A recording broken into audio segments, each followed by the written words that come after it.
wake up, but do that? Is this even real?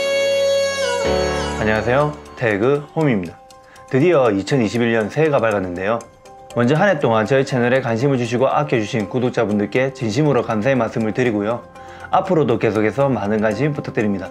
그리고 지금 현재 코로나로 인해 곳곳에 힘드신 분들이 정말 많으신데, 올해는 반드시 코로나가 해결되어 일상생활로 돌아갈 수 있는 건강한 한 해가 되었으면 좋겠습니다. 자, 그럼 이제 본격적으로 오늘 영상 시작해 볼 텐데요. 그 전에 여러분, 그거 아세요? 가습기에 사용하는 물이 따로 있다는 사실을? 바로 중류수라는 물인데요. 저도 이번에 그런 물이 있다는 걸 처음 듣고 중류수가 뭔지 검색을 해봤는데, 사전적 의미로는 물을 가열했을 때 발생하는 수증기를 냉각시켜 정제된 물이라고 하는데요. 그러니까 우리가 보통 사용하는 수돗물은 각종 유기물과 무기물을 함유하고 있기 때문에 순수하지 못한데, 이 물을 가열해서 부수물은 그대로 놔두고 깨끗한 수증기를 모아놓은 걸 중류수라고 하는 것이죠. 가습기를 사용해 보신 분들은 다들 알고 계시겠지만, 며칠 동안 사용한 가습기의 수조를 손으로 만져보면 미끈거리는 물때와 하얀 얼룩 같은 석회진 물때를 쉽게 보셨을 건데요. 게다가 초음파 가습기를 사용하는 분들은 공기청정기와 같이 두고 사용을 하면 공기청정기의 미세먼지 수치가 올라가는 걸 보셨을 테고, 자연기화식 가습기를 사용하는 분들은 필터에 하얀 얼룩이 생기거나 물을 충분히 채워놨음에도 습도가 올라가지 않는 현상을 겪으신 분들이 계실 겁니다. 이게 다 물속에 있는 성분 중 하나인 미네랄 때문에 생기는 현상인데요. 수돗물 대신 중류수를 사용하게 되면 이런 현상들을 해결할 수 있습니다. 그럼 중류수는 어디서 구할 수 있느냐? 네이버 쇼핑에서 중류수라고 검색을 해보면 다양한 중류수들이 판매가 되고 있는데, 그 중에 많이 팔리고 평이 괜찮은 상품을 하나 살펴보면 18리터짜리 말통 하나가 6,500원에 판매가 되고 있고, 여기에 택배비까지 포함하면 9,500원에 판매가 되고 있는데요. 문제는 부피가 크기 때문에 대량 구매 시 집에 보관하기가 쉽지 않고, 개당 택배비가 붙기 때문에 리터당 가격이 약 530원으로 그렇게 저렴하지도 않죠. 그래서 오늘은 이런 중류수를 가정에서 쉽고 저렴하게 만들 수 있는 제품을 들고 왔는데요. 바로 가습기 전용 정수기 아비스 정수기입니다. 가습기 전용 정수기, 즉 중류수를 만드는 정수기는 처음 사용을 해보는데, 과연 중류수를 가습기에 사용했을 때 일반 수돗물과는 어떤 차이점이 있는지, 그리고 아비스 정수기는 어떤 장점과 단점을 가지고 있는지 자세히 알아보도록 하겠습니다.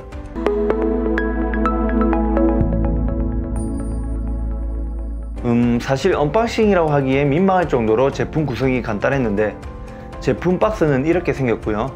이거는 TDS 미터기라고 해서 정수기랑 같이 받은 건데, 물에 녹아있는 물질의 양을 측정할 수 있는 측정기라고 합니다. 박스를 열어보면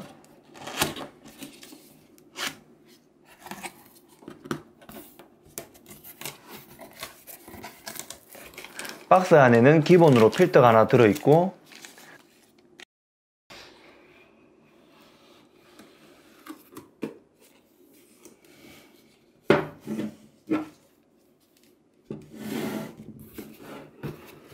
전자기기가 아니라서 그런지 완충제는 따로 없고요.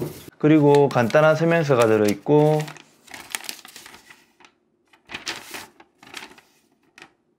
깔때기 밑에 필터를 끼우고 깔때기를 물통에 끼워 주신 후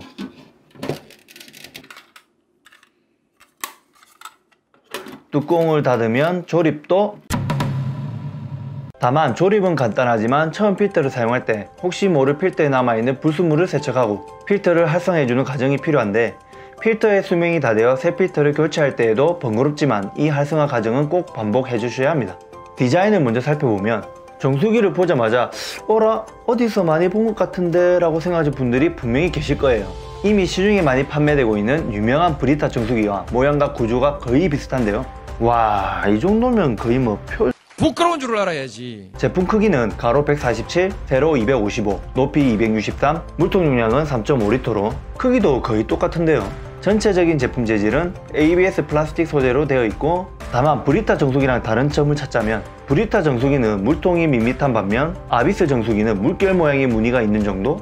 제품 상단 뚜껑에는 물을 급수하는 곳과 물이 배수되는 곳, 그리고 필터 주기를 알려주는 인디케이터가 있는데요. 물을 받을 때는 이 부분을 누르면 쉽게 뚜껑을 열어서 물을 받을 수 있고, 물을 따를 때는 정수기를 기울이면 자동으로 뚜껑이 열리면서 물이 나옵니다. 인디케이터는 스타트 버튼을 3초간 길게 누르면 작동이 시작되는데, 상단에 나오는 숫자는 날짜를 의미하며 최초 60일부터 시작해 숫자는 점점 줄어들고요. 게이지는 15일마다 한 칸씩 줄어들게 되는데, 게이지가 끝까지 줄어들어 리셋해야 할 경우엔 스타트 버튼을 8초간 눌러주시고 인디케이터를 끄고 싶으면 스타트 버튼을 3초간 다시 눌러주시면 됩니다. 다만 인디케이터는 정수하는 물의 양과는 상관없이 시간만을 보여주기 때문에 참고용으로만 사용해 주시고요. 정확한 필터의 교체 시기는 DTS 미터기라는 측정 도구를 이용해 정수된 물을 확인하는 것이 가장 정확한데요.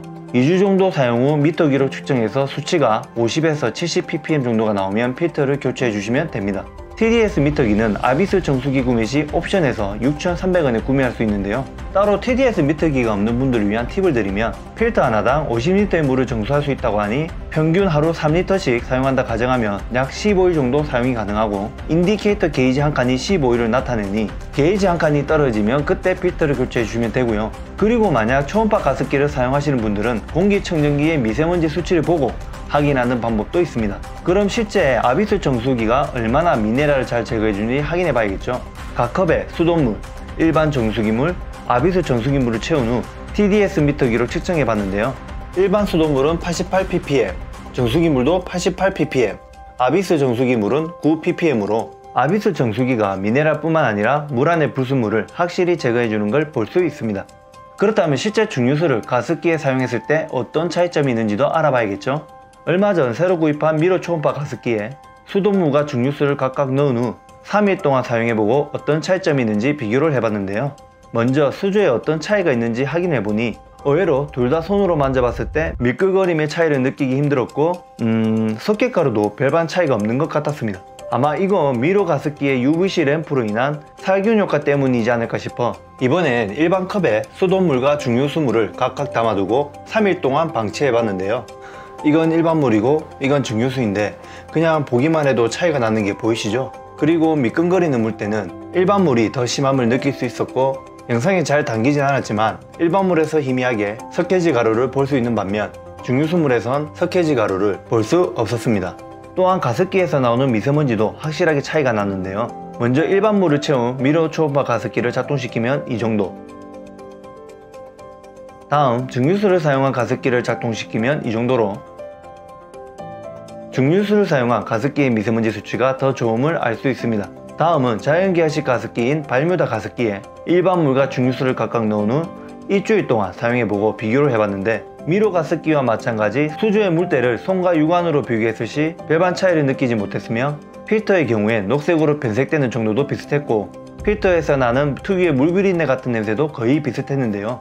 차이가 없는 이유를 조심스럽게 예측해보면 발뮤다의 은이온 카트리지로 인한 물때 생성 억제와 특수 코팅된 항균 필터로 인해 그렇지 않을까 싶고요. 다만 일반 물을 사용한 필터에서는 흰색 가루가 덕지덕지 붙어있는 게 보이는데 이게 바로 석회 가루고요. 중류수를 이용한 필터를 보면 확실히 그 차이를 느낄 수 있는데 필터에 석회지 가루가 쌓이는 부분은 기회가 되지 않기 때문에 필터 사용시간이 늘어나 그만큼 석회지 가루가 쌓이게 된다면 당연히 필터 수명은 더욱더 줄어들 수밖에 없고요. 그리고 지금은 테스트를 위해 새 필터로 변기해서 그렇지 시간이 지날수록 세균 번식으로 인한 냄새와는 별개로 석회 잔류물이 세균 배양지 역할을 하기 때문에 일반 물을 이용한 필터가 냄새가 더 날 수밖에 없습니다. 아비스 정수기를 한 달 동안 열심히 사용해보고 느낀 가장 큰 장점은 증류수를 내가 원하는 만큼 바로바로 만들 수 있다는 것인데요. 시중에 판매되는 18리터 증류수는 용량이 크다 보니 집에 대량으로 보관하기도 힘들고 그렇다고 필요할 때마다 한 개씩 구매하자니 개당 택배비가 붙을 뿐만 아니라 솔직히 귀찮게 매번 어떻게 주문해요? 제가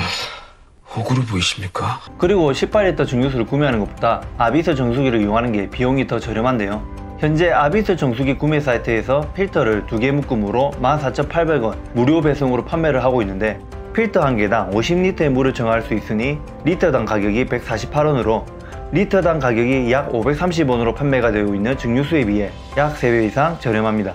또한 이런 일은 별로 없겠지만 식수가 급하게 필요할 때 식수 대용으로도 사용이 가능하죠. 물맛은 어떠냐고요? 뭐 괜찮아요. 마실만 해요. 안 죽어요. 헛소리 하지마 임마. 반대로 단점을 말씀드리면 아무래도 가격이 저렴하다 보니 제품이 전체적으로 고급스럽게 보이지는 않고 특히 물통 밑부분의 무늬와 뚜껑의 색이 좀 촌스럽다고 해야 할까? 무늬를 없애고 뚜껑의 색을 흰색으로 바꾸면 그나마 좀 낫지 않을까 하는 생각이 들어요. 그리고 뚜껑에 있는 인디케이터가 정확한 필터 수명을 알려주지 않기 때문에 정확한 필터 수명을 알려면 따로 TDS 미터기를 구입해야 하는 점과 증류수를 만드는 데 시간이 걸리기 때문에 저같이 성격이 좀 급한 분들은 답답하다고 느낄 수 있습니다.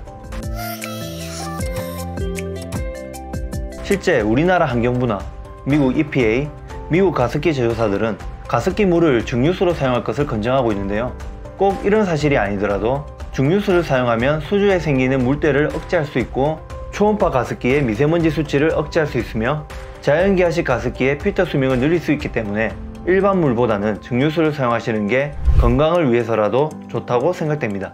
지금까지 태곰이었고요.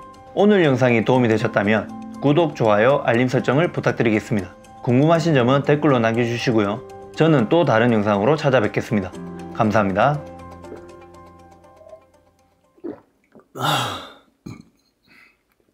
왜 불러? 설마 마시고 죽는 거 아니겠지?